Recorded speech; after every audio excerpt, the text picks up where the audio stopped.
A delicate tangle of arms and legs unfolds from the reeds. It's still there. What are you talking about? There's nothing there. The stick insect is over 3 meters tall. You feel your legs shaking under you and your gun hand move to your holster. Tell me what you see. I can see it. 4 simple words. Thank God. But that means it's really there, spinning slowly, in absolute silence. Its limbs long and slender. Be very, very careful.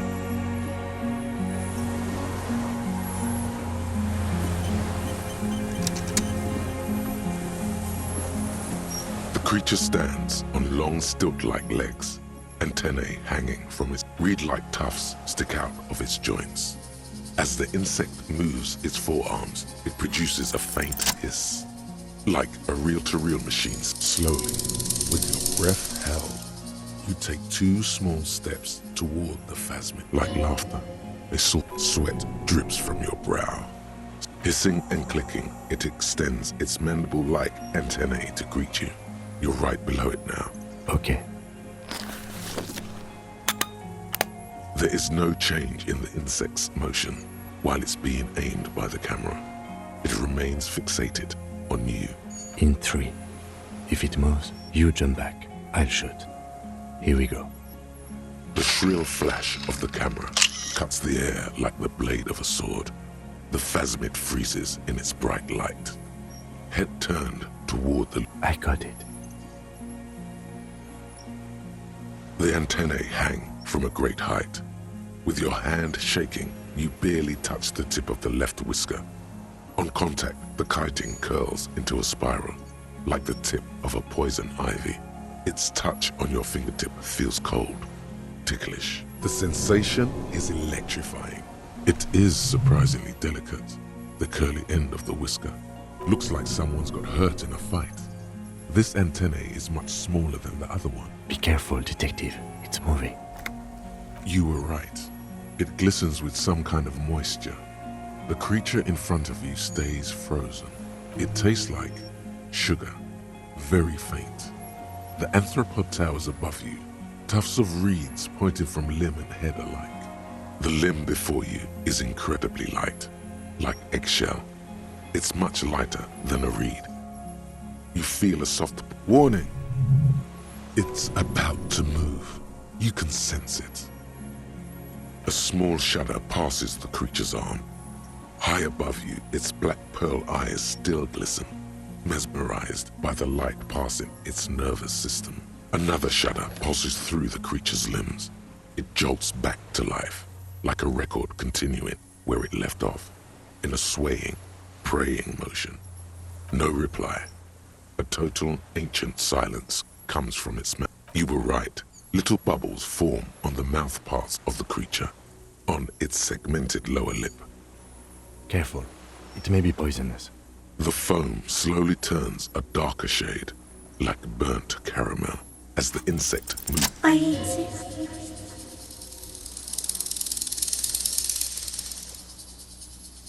Tell me what it's like for you. Fire? Where? That is your problem. Nothing ever ends for me. There is only room for 2, maybe 3 pictures in my mind. For me, it is a series of half-lit images, a kind of darkness being intruded upon, transient, dim, moist, shapes of plants and animals, and internal sensations, a swarm of sounds, tiny vibrations on the inside of my forearms.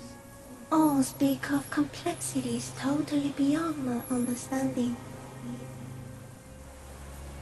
I am at the end of a narrow funnel, weightless, so light it only feels like something to be me.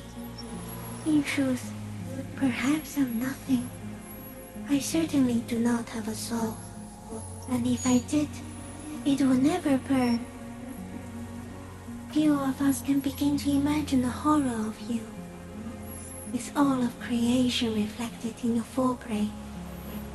It must be like the highest of hells, a kaleidoscope of fire and writhing glass. Eternal damnation, even when you're sleeping.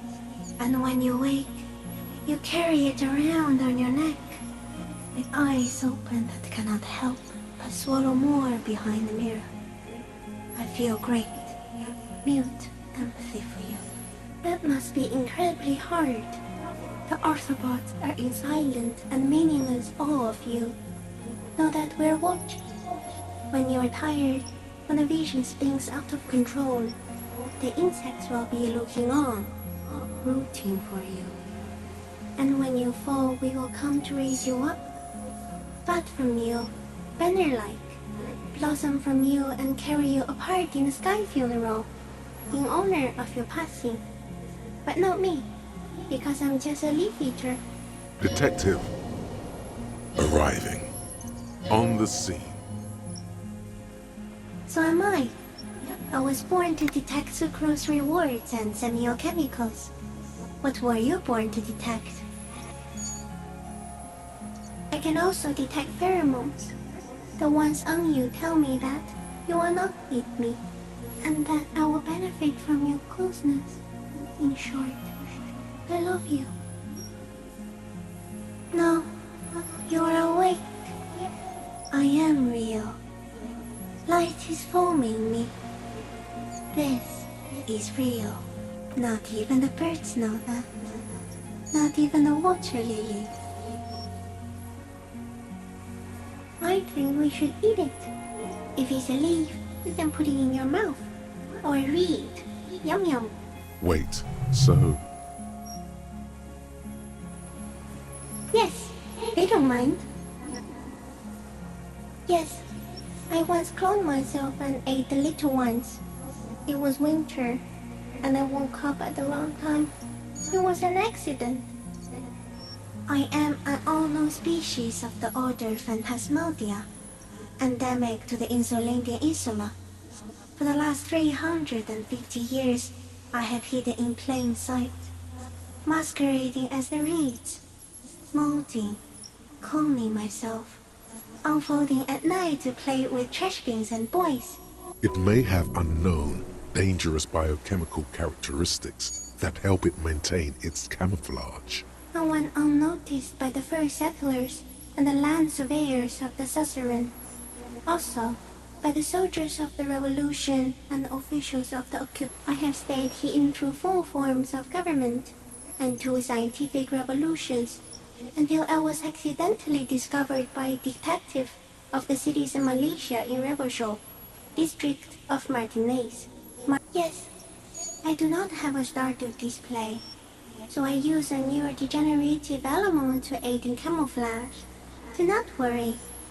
It is only destructive over long periods of time. The deserter. He's been here for a long time. No.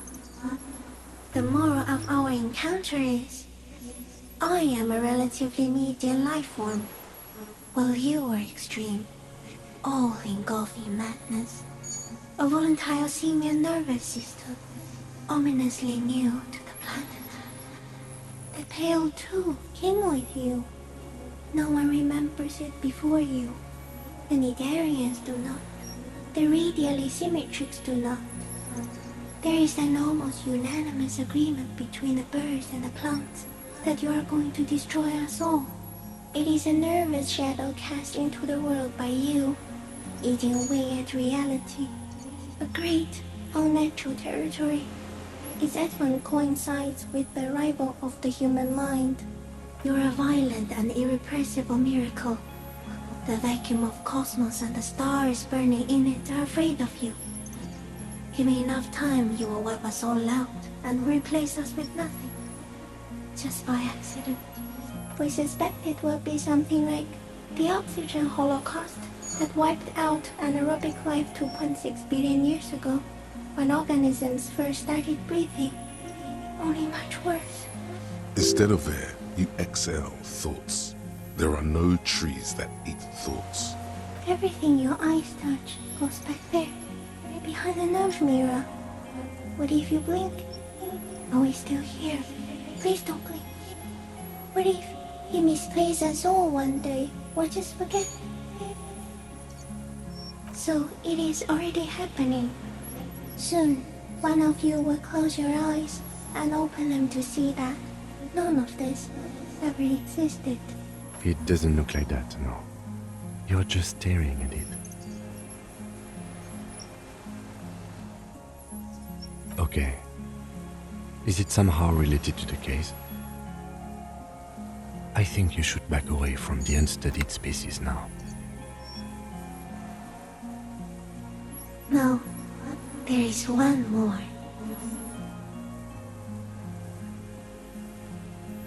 Thank you. I also have one more thing to say to you before you go. That woman, turn from the ruin. Turn and go forward. For all mankind. She was held on Earth. It doesn't take a 3-meter stick insect to tell you that. The insect stops its stridulation, seeming to observe you. Below its crown of reeds, little pinprick eyes detect motion, glittering. The world stands still around you. No, stop. Be afraid. As you do, the invertebrate comes to life, its limbs moving independent of each other, as if each has praying to you. Unwittingly, the insect continues its stridulations. As it moves, tuft-like structures still pretending to be plants rustle along on its joints. Perhaps it is preparing to eat its god. As you're turning away, the Phasmid mirrors your movements, stepping on the water, the long limbs carrying its feather weight without breaking its surface.